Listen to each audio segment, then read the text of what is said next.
You do have a name, don't you? Sure. I'm in the telephone book, under violins. Oh, Mrs. Wright, this is my friend, Paul Boret, and I'm sure that any friend of mine is not welcome here. Bad manners, Mr. Boret, the infallible sign of talent. Shall I make a prediction? Soon the world will divide itself into two camps. Pro-Boret and anti-Boret. Which camp are you in, Mrs. Wright? Pro or anti?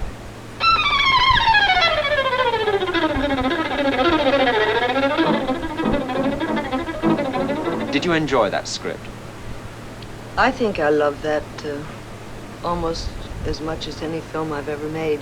As a matter of fact, when we were rehearsing it, I said I would like to imitate Tallulah Bankhead in this scene.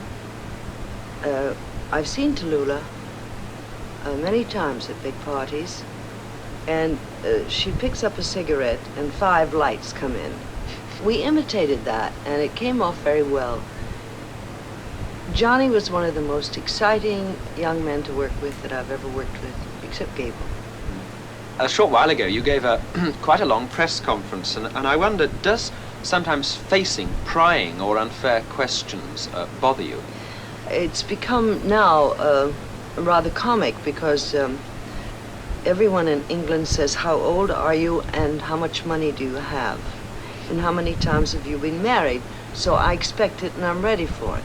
I know a lot of people think very few things were before my time.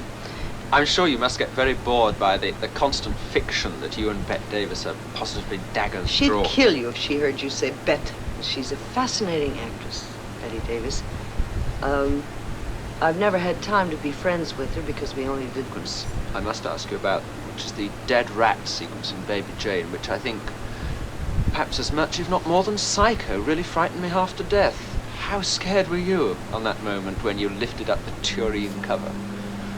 More frightened than you, really, because I refused to work with anything but an empty plate. And when I knew the cameras were ready, then I said, rehearse too much. With the actual rodent. I almost said animal, it looks so big. But it is a rodent, I believe, the rats. Yes. And of course the dead bird too. Yes. It's just awful. You want to bring the audience in with you, so close to you. You want to put them in your lap, in the palm of your hand. And it's very exciting when you go to the theater and found that you've done it in a couple of scenes. You see, we were trained with a stable of stars. When I was growing up and in my teens, I used to sneak over from my set when I was playing an extra or